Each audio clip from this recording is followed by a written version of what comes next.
बच्चों, आज हम कक्षा 8 के रेनबो का लेसन 5 पढ़ेंगे जिसका नाम है play things. Play things Rabindranath Tagore द्वारा रचित एक कविता है, एक पोएम है और आज हम लोग इसके बारे में पढ़ेंगे और इसका हिंदी अनुवाद सीखेंगे। Child, how happy you are sitting in the dust playing with a broken twig all the morning. यानी कि बच्चे, चाइल्ड मतलब बच्चे, how happy you are sitting in the dust. Dust का मतलब होता है बच्चों धूल, मिट्टी, ठीक है। How happy you are sitting in the dust यानी कि तुम डस्ट में, तुम धूल मिट्टी में बैठकर कितने खुश हो। Playing with a broken twig all the morning, ठीक है। ट्विग का मतलब होता है लकड़ी की जो टहनियां होती हैं उसको ट्विग कहते हैं और ब्रोकन का मतलब टूटी हुई। Playing with the broken twig यानी कि टूटी हुई लकड़ी की टहनियों से पूरे सुबह खेलते हुए और मिट्टी के धूल में तुम कितने खुश हो।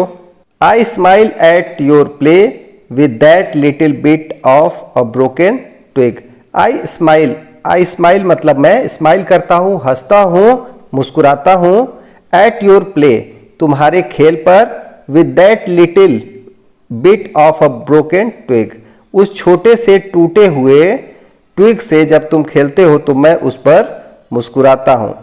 I am busy with my accounts, मैं अपने अकाउंट्स में, अपने लेखा जोखा में बहुत व्यस्त हूँ। Adding up figures by the hours, जो कि एडिंग अप यानी कि घंटों से अपने फिगर्स को, संख्याओं को जोड़ रहा हूँ।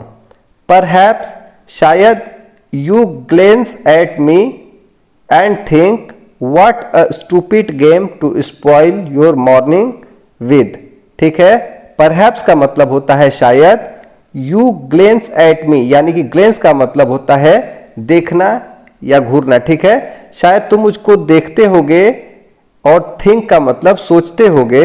व्हाट अ स्टूपिड गेम, एक कितना ही बेहुदा सा गेम मैं खेल रहा हूं। To spoil your morning with, और अपने सुबह को स्पॉइल कर रहा हूं, खराब कर रहा हूं। मतलब तुम मुझको देखकर ऐसा शायद सोच रहे होगे। Child, I have forgotten the art of being absorbed in sticks and mud pies, ठीक है। बच्चे, आई हैव फॉरगॉटन मैं भूल चुका हूं। फॉरगट मतलब भूलना।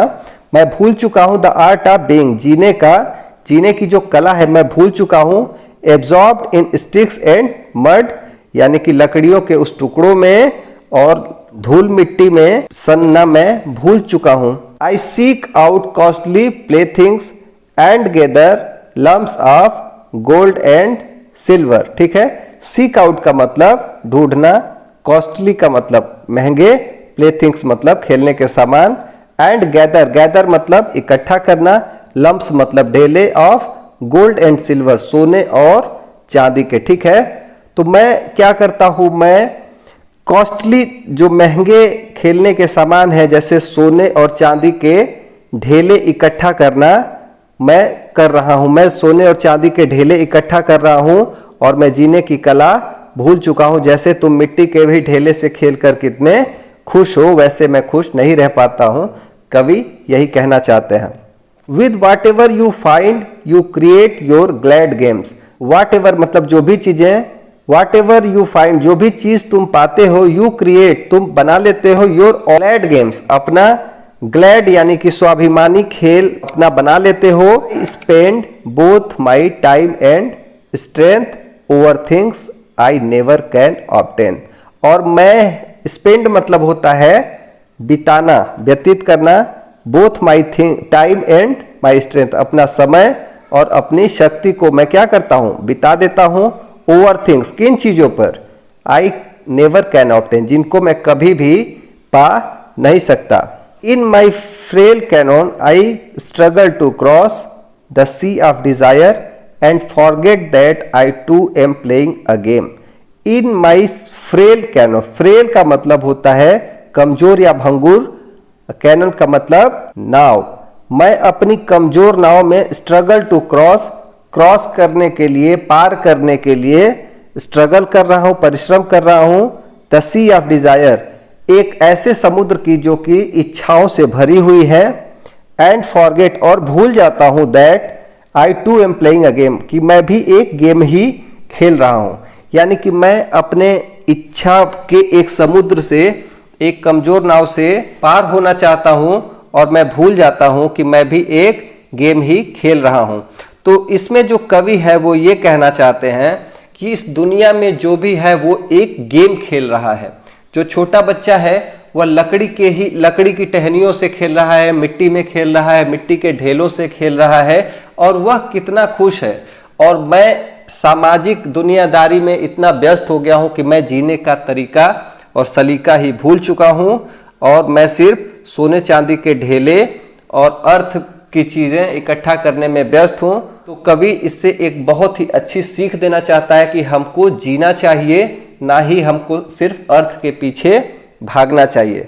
तो बच्चों, उम्मीद करता हूं इस पोएम से आपको बहुत कुछ सीखने को मिला होगा, नए नए शब्द सीखने को मिले होंगे।